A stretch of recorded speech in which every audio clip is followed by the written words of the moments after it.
Il y a déjà 3 mois qui se sont écoulés depuis le lancement du podcast L'Échiquier le 9 mars dernier.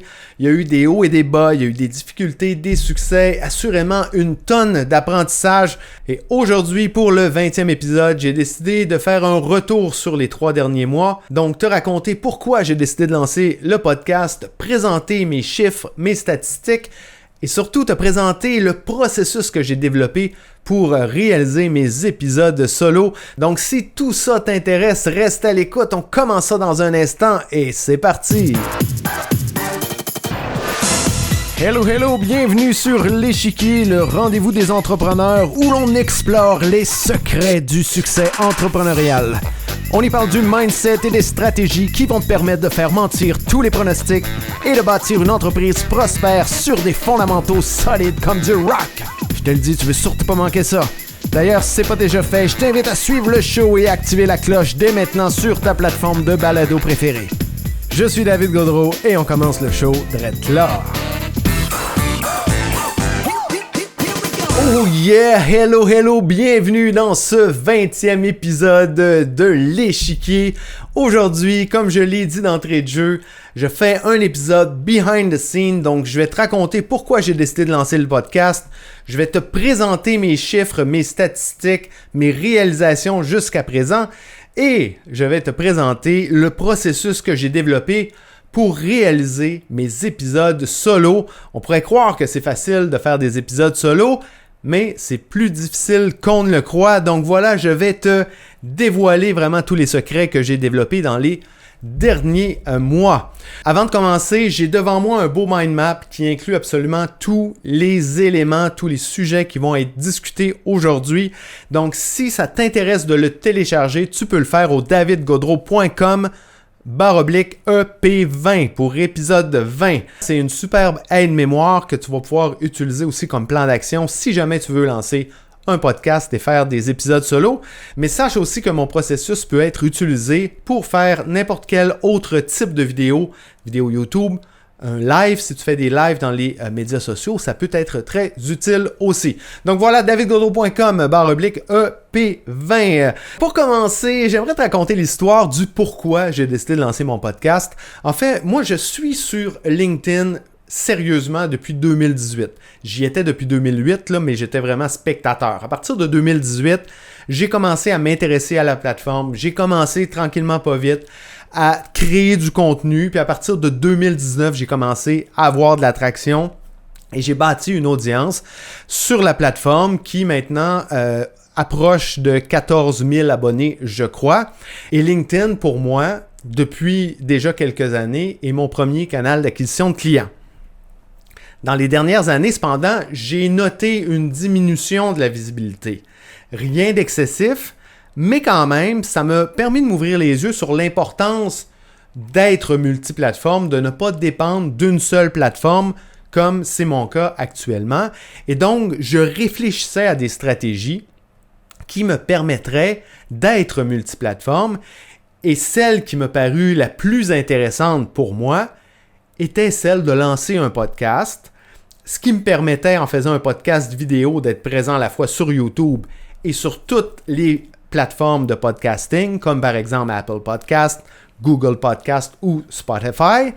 Et en faisant des extraits des épisodes, ça me permettait en même temps d'être sur d'autres plateformes, à la fois sur LinkedIn, Instagram, TikTok et Facebook. En plus, ça me permettait d'être plus régulier sur ma newsletter, chose que j'avais eu beaucoup de difficultés à faire jusqu'à présent. J'ai plus de 1200 abonnés sur ma newsletter et ça depuis quelques années, mais je n'ai jamais été vraiment régulier pour envoyer au moins un courriel par semaine. Et donc là, le fait de faire un épisode par semaine sur le podcast me donnait une excellente raison pour envoyer un courriel par semaine, chose que j'ai fait dans les 3 derniers mois. Donc voilà la raison pourquoi j'ai décidé de lancer le podcast, vraiment avec l'objectif de devenir multiplateforme et d'être plus régulier sur ma newsletter. Donc passons maintenant à mon retour d'expérience sur ces 3 premiers mois. D'abord, pour ce qui est de l'objectif d'être multiplateforme, donc oui, ça m'a permis de l'être. Par contre, avec certaines difficultés ou certains désavantages, le fait d'être multiplateforme fait qu'on a moins de temps à dédier à chacune des plateformes. Parfois aussi, on est moins en mesure de créer des contenus qui répondent réellement au code de chaque plateforme, ce qui fait que, par exemple, sur LinkedIn, ma présence s'est retrouvée à être diluée d'une certaine façon. Sur YouTube, par contre, ma présence a été accrue, mais avec des contenus qui, à tout le moins au début, n'étaient pas optimisés pour YouTube. Maintenant, tu vas pouvoir le voir là, avec le processus que j'ai mis en place pour construire mes épisodes solo. Je considère que je me rapproche beaucoup plus des codes YouTube en suivant ce processus-là. Au niveau des autres plateformes, c'est correct de diffuser des extraits, mais ça peut être intéressant au niveau des Reels, des vidéos courtes, de faire des vidéos courtes qui répondent un peu plus au code de façon à faire plus d'engagement, être en mesure de bâtir une audience qui, par la suite, va être en mesure de découvrir le podcast. Donc, en bref, ma réalisation principale, c'est que oui, c'est une chose d'être multiplateforme, mais le défi, le réel challenge, c'est réellement d'avoir une bonne présence sur chacune de ces plateformes-là. Donc là, actuellement, j'ai une présence qui est somme toute assez correcte, mais il y a définitivement place à l'amélioration. Maintenant, au niveau de mes chiffres, de mes statistiques, donc tu vas voir qu'il n'y a rien de vargeux, il n'y a rien d'extraordinaire dans mes chiffres après 3 mois, mais quand même, je te les partage. On sait qu'un podcast, c'est vraiment une long shot, c'est sur le long terme qu'on développe notre audience, qu'on développe le podcast, qu'on le fait connaître. Et donc, les 3 derniers mois me l'ont prouvé. Donc, je fais le 20e épisode aujourd'hui. J'ai publié 43 vidéos courtes, principalement avec des extraits de l'épisode. Et donc, au niveau du nombre d'abonnés, sur Spotify, 17 abonnés. Sur Google, 6. Et sur Apple Podcast, seulement 5. Donc voilà, en termes d'abonnés sur les plateformes audio, c'est très, très, très peu. Ça augmente très lentement. Au niveau de YouTube, j'en suis à 120 abonnés. J'avais parti avec un certain nombre d'abonnés, donc j'ai calculé que j'ai fait plus 88 abonnés. Cependant, ces abonnés-là ne proviennent pas seulement des épisodes de podcast, proviennent des extraits, parce que sur YouTube, je peux publier des shorts. Et j'ai fait un live aussi qui m'a permis de gagner entre 20 et 30 abonnés. Au niveau des écoutes, sur Spotify, j'ai fait 287 écoutes. Sur Google, seulement 5. Et sur Apple Podcast, j'en ai fait 137, dont 132 proviennent d'un seul épisode. Et 5 d'un deuxième. Ce qui veut dire que tous les autres épisodes, je n'ai pas fait aucune vue. 0 vue sur tous les épisodes. À part 2. Ensuite, sur YouTube, j'ai fait 638 vues sur principalement les épisodes de podcast, mais il y a 200 de ces vues-là qui proviennent du live que j'ai fait. Au niveau des shorts, j'ai fait 6400 vues sur YouTube et je ne l'ai pas comptabilisé sur les autres plateformes. Sur Instagram et Facebook, c'est carrément non significatif. Sur TikTok, ça oscille sur les extraits entre 100 et 250 vues.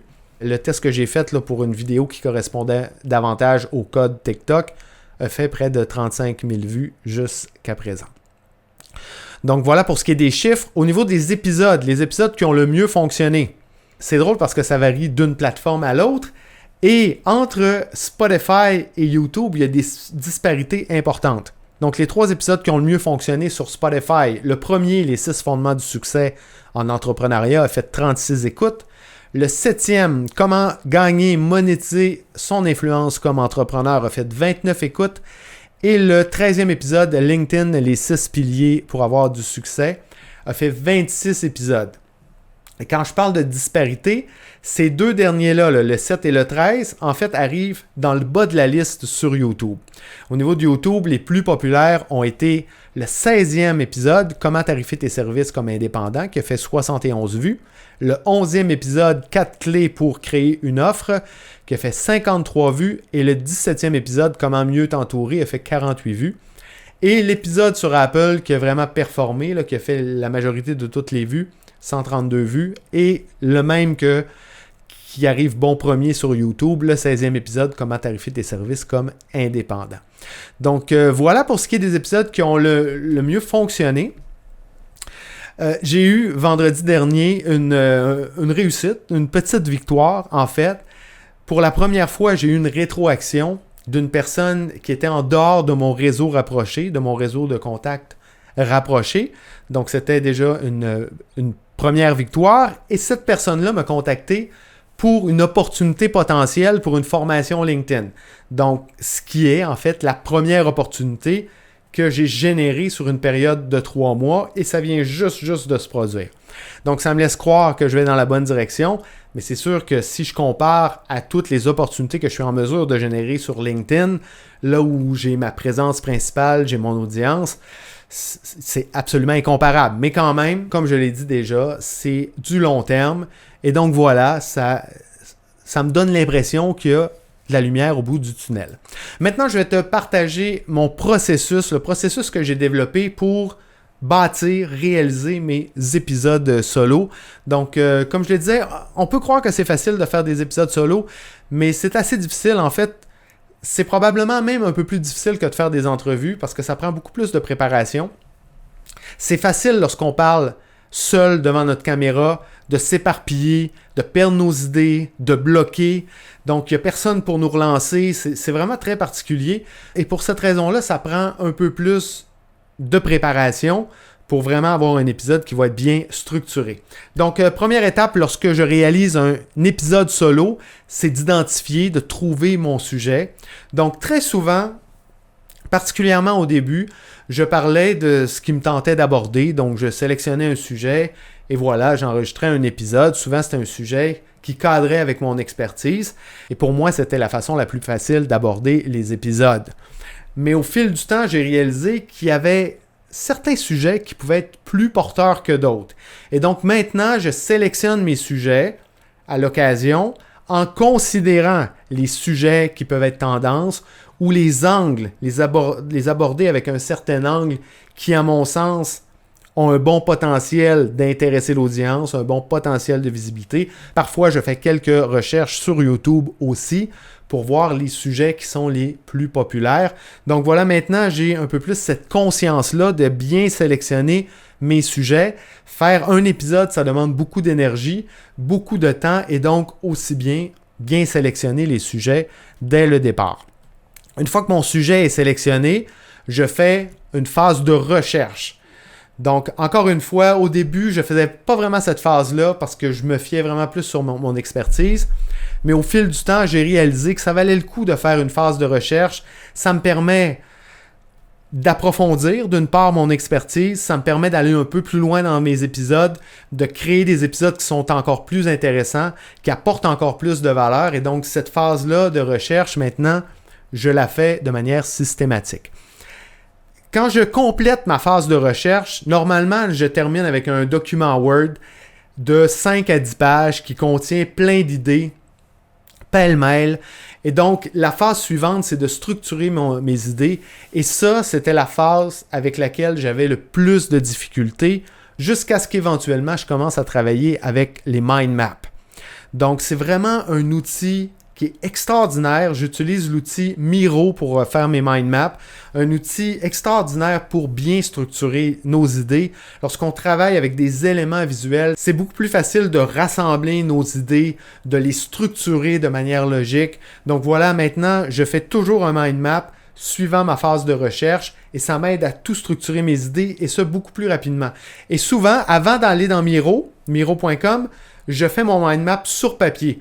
Pour moi, il n'y a rien de mieux que d'avoir un crayon avec une feuille, donc je peux me lever debout, je peux réfléchir, barrer des choses, voilà. Puis une fois que j'ai mon mind map fait papier-crayon, je le transpose dans Miro en vue de passer à l'étape suivante qui va être de structurer l'épisode. Donc, une fois que mes idées sont structurées, je ne suis pas encore prêt à enregistrer. Je dois structurer mon épisode. Et je le fais avec 7 étapes. Et justement, c'est cette étape-là, c'est cette étape que tu peux utiliser pas seulement pour faire des épisodes de podcast, mais aussi des vidéos YouTube, structurer tes lives, structurer des contenus vidéo en général. Ça fonctionne super bien. Donc, la première étape, ce n'est pas de faire le jingle, chose que je faisais au début, chose que plusieurs podcasteurs vont faire. La première chose, c'est préférable de faire une intro. Parce qu'il faut attirer l'attention de l'audience d'abord et c'est pas notre jingle qui va le faire. Donc il faut susciter l'intérêt, il faut piquer la curiosité et ça on va la faire avec l'intro. Donc comme j'ai fait dans l'épisode d'aujourd'hui, donc voilà, j'ai fait une mise en contexte, te dire que je faisais un épisode behind the scenes, je t'ai dit de quoi j'allais parler et voilà, si ça t'intéresse, maintenant je peux passer au jingle et tu vas rester pour écouter la suite.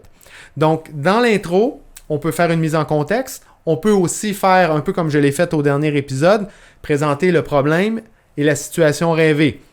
Si tu n'as pas écouté le dernier épisode, il portait sur comment trouver une bonne idée d'affaires.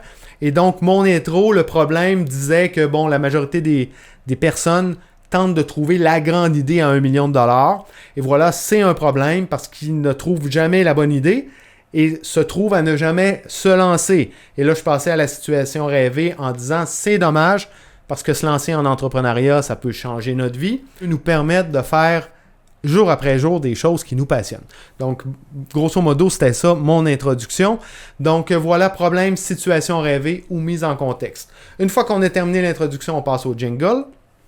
Troisième étape, j'offre le mind map. Ça pourrait être un autre type de gratuité, mais bref, c'est important d'offrir la gratuité dès le début de l'épisode. Ça, c'est une chose que j'ai réalisée avec le temps. Lorsque j'ai regardé mes statistiques, il y a très peu de gens qui se rendent jusqu'à la fin. Donc, si on offre notre gratuité seulement à la fin de l'épisode, ben, on perd une chance de bâtir notre liste avec tous ceux qui écoutent juste 5, 6, 7 minutes d'épisode. Et le fait de l'offrir au début, ben justement, ces gens-là qui ont moins de temps, ben, ils peuvent être intéressés à télécharger le mind map pour pouvoir avoir un résumé de tous les éléments qui sont discutés, voir si ça les intéresse et revenir à l'épisode par la suite. Donc voilà, tout de suite après le jingle, comme je l'ai fait aujourd'hui, j'offre le mind map. Ensuite, je passe à la quatrième étape, où là, je vais rentrer dans le contenu. Mais en fait, la quatrième étape, il y a un 4A et un 4B. Le 4A, c'est de raconter une petite histoire, une petite anecdote, vraiment pour me donner l'occasion de connecter avec l'audience, les amener avec moi dans le contenu que je m'apprête à leur proposer. Donc, l'histoire aujourd'hui, c'était simplement de dire, bon, pourquoi j'ai lancé le podcast, les objectifs que j'avais d'être multiplateforme, etc., etc. Raconter une petite histoire. Et ensuite, on est d'attaque pour vraiment rentrer dans le contenu. On a bien connecté, voilà. On apporte l'audience avec nous. Donc, au niveau de l'étape 4, commence par une petite histoire, une petite anecdote, puis on rentre dans notre contenu. Au niveau de l'étape 5, je fais un petit résumé, un petit wrap-up de l'épisode. J'ai réalisé que c'était intéressant d'une part pour l'audience, le fait de simplement faire un petit wrap-up de ce qui a été discuté. Mais pour moi, personnellement, qui prends des extraits de mes épisodes, c'est intéressant de faire un résumé parce que les extraits des shorts, des reels, c'est seulement 1 minute. Et parfois, c'est difficile lorsque je prends des extraits dans le contenu principal d'avoir un extrait intéressant sur seulement 1 minute. Lorsque je fais un résumé, j'y vais un peu plus en rafale et voilà, il m'arrive d'être en mesure d'extraire certains passages intéressants dans le volet résumé. Donc voilà 2 raisons pourquoi je fais ce petit wrap-up-là à la fin de l'épisode. À la 6e étape, je fais un rappel du mind map, de la gratuité et j'invite l'audience à s'abonner, à faire un thumbs up sur la vidéo et à me laisser un review de 5 étoiles s'ils ont apprécié l'épisode, s'ils en ont retiré de la valeur. Jusqu'à présent, malheureusement, je n'ai pas encore de reviews. J'espère que ça va venir, mais voilà, c'est toujours bon d'avoir un appel à l'action à la fin de l'épisode. Et pour finir, le 7e bloc, c'est les remerciements. Donc ici, c'est très court. Je remercie l'audience d'avoir été présente. Je dis à tout de suite pour le prochain épisode. Et voilà, l'épisode est conclu.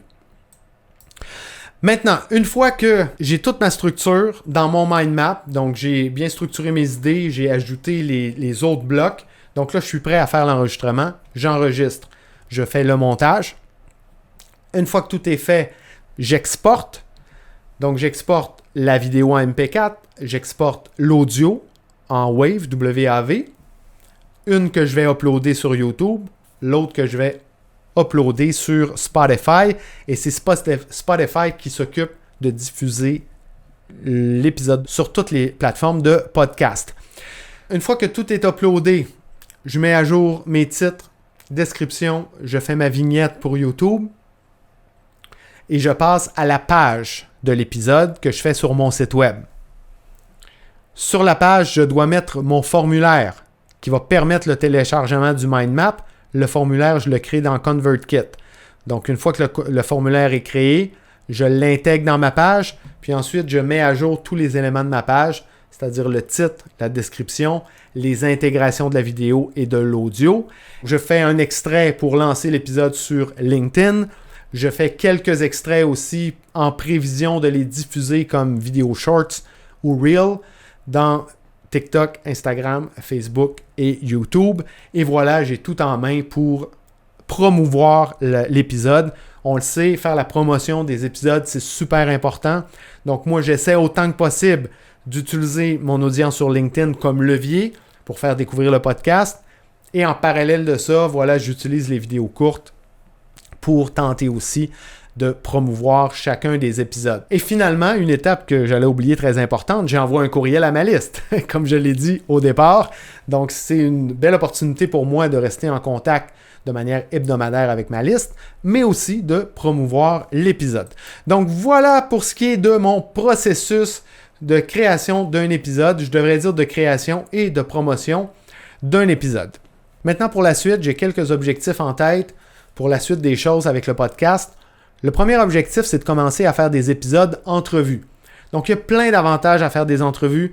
Le premier, évidemment, c'est de permettre d'atteindre d'autres audiences du fait que chacun de nos invités souvent va avoir sa propre audience et donc le fait de le recevoir permet de faire découvrir le podcast auprès de son audience. Donc, c'est un premier avantage vraiment très intéressant. Un autre avantage aussi, c'est que ça permet d'aller chercher une expertise qui peut être complémentaire à la mienne, amener une valeur qui est différente à l'audience. Donc, parmi les objectifs, évidemment, je vais continuer de diffuser des extraits d'épisodes, mais je vais très probablement commencer à créer des vidéos qui répondent davantage au code de chacune des plateformes, particulièrement pour TikTok, parce qu'il y a un potentiel de visibilité incroyable. Et si je parviens à bâtir une audience, une grande audience, et donc que je fais les deux en parallèle, des vidéos à haut potentiel de visibilité, de découvrabilité et la diffusion des extraits, bien, au fur et à mesure que je vais faire croître mon audience, bien, ça devrait m'aider vraiment à faire découvrir le podcast. Et finalement aussi, tant qu'à diffuser mes vidéos sur YouTube, je veux là, porter une attention particulière à améliorer le référencement de chacune de mes vidéos, chose que j'ai commencé à faire, mais il y a encore énormément de travail à faire de ce côté-là. Donc voilà, si je fais un petit résumé des éléments qu'on a discutés aujourd'hui, d'abord la raison première pourquoi j'ai décidé de lancer mon podcast, c'est pour être multiplateforme. Donc en utilisant les épisodes que je diffuse en vidéo sur YouTube et sur toutes les plateformes de podcasting, et ensuite en extrayant des passages qui me permettent de diffuser des Reels, des Shorts, des vidéos courtes sur toutes les plateformes qui permettent de le faire, c'est-à-dire TikTok, Instagram, Facebook et YouTube. Ça me donne aussi une excellente raison d'envoyer un courriel hebdomadaire à ma liste et donc d'avoir une meilleure assiduité pour rester en contact avec mes abonnés sur ma liste. Ensuite, une autre chose importante qui a été dite, c'est que le fait d'être multiplateforme me fait réaliser que il y a de multiples avantages à l'être, mais par contre, ça fait que notre présence sur chacune des plateformes se trouve à être diluée. Donc, c'est un petit désavantage que je vais essayer d'améliorer, que je vais essayer de travailler au fil du temps, vraiment pour améliorer ma présence sur chacune des plateformes. Évidemment, mes chiffres actuellement sur 3 mois, c'est minime, quelques dizaines d'abonnés sur les plateformes audio, à peine plus de 100 abonnés sur YouTube, mais quand même, c'est en progression. J'ai généré une première opportunité. Ça m'encourage. Je vois une lumière au bout du tunnel. Autre chose que j'ai mentionné, c'est qu'il y a certaines disparités entre les épisodes qui fonctionnent le mieux sur une plateforme par rapport à l'autre, principalement entre Spotify et YouTube, où sur Spotify, j'ai des épisodes qui sont dans le top 3 de mes épisodes et qui se retrouvent en bas de liste sur YouTube. Ensuite, je t'ai présenté mon processus pour créer des épisodes solo qui commence par trouver le sujet, faire ma recherche, structurer mes idées avec un mind map, un outil super intéressant. J'utilise l'application Miro.com pour le faire. Ensuite, je structure mon épisode en 7 étapes. Introduction, jingle, offre de ma gratuité. Ensuite, j'introduis mon contenu avec une petite histoire. Je passe à mon contenu. Je fais un petit résumé comme je suis en train de le faire actuellement. Je fais un rappel de ma gratuité et finalement, je passe au remerciement. Une fois que tout est bien structuré dans mon mind map, je fais l'enregistrement, le montage. J'exporte, j'upload sur YouTube et sur les plateformes audio. Et finalement, je passe aux dernières étapes, aux étapes de promotion, qui consistent d'une part à faire la page web, où j'intègre entre autres le formulaire qui permet le téléchargement de la gratuité. Une fois que la page est complétée, je crée des extraits qui vont me permettre à faire la promotion du podcast dans les réseaux sociaux. Un extrait en format carré que je mets sur LinkedIn, puis ensuite des formats verticaux que je vais utiliser pour faire la promotion du podcast sur les plateformes de vidéos courtes. Donc finalement, pour ce qui est de mes objectifs, les choses à venir pour le podcast, donc je veux commencer à faire des entrevues. Ensuite, je vais commencer à créer des shorts, mais qui sont un peu plus en phase avec les codes de chacune des plateformes. Et finalement, je vais travailler le référencement de mes vidéos sur YouTube. Donc voilà, tu sais qu'est-ce qui arrive ensuite? Le rappel de ma gratuité. Donc j'ai mon beau mind map devant moi qui inclut absolument tous les sujets qu'on a discutés aujourd'hui, particulièrement tout mon processus pour créer un épisode solo qui peut être utilisé aussi pour créer des vidéos YouTube ou même lorsque tu fais des lives dans les réseaux sociaux, des vidéos, ça fonctionne pour tout ça. Donc voilà, tu peux le télécharger au davidgaudreau.com/EP20. Donc, je te remercie d'avoir été là, d'avoir resté jusqu'à la fin. Si tu as apprécié l'épisode, si tu as trouvé que je t'ai apporté un max de valeur aujourd'hui avec l'épisode, je t'invite d'abord à t'abonner au podcast. Tu peux le faire sur ma chaîne YouTube David Gaudreau ou sur ta plateforme de balado de prédilection, au podcast L'Échiquier. Je t'invite aussi à me laisser un thumbs up sur la vidéo ou même un review 5 étoiles sur ta plateforme de balado. C'est super important pour soutenir le podcast, pour l'aider à se faire découvrir dans les différentes plateformes. Donc sur ce, je te remercie énormément d'avoir resté jusqu'à la fin et je te dis à tout de suite dans le prochain épisode. Ciao! Je suis David Gaudreau et je te remercie très sincèrement d'avoir choisi d'écouter le show aujourd'hui. Pour me partager tes commentaires sur le show, simplement pour continuer la conversation, tu peux le faire en te connectant avec moi sur LinkedIn. Aussi, on le sait, LinkedIn, c'est vraiment un incontournable pour tout entrepreneur. Alors, si tu veux obtenir mes ressources gratuites pour te lancer sur la plateforme et y bâtir ton audience, rends-toi au davidgaudreau.com/ressources avec un S. Enfin, si c'est toujours pas fait, oublie pas de t'abonner. Sur ce, je te laisse aller prendre de la hauteur. Ciao!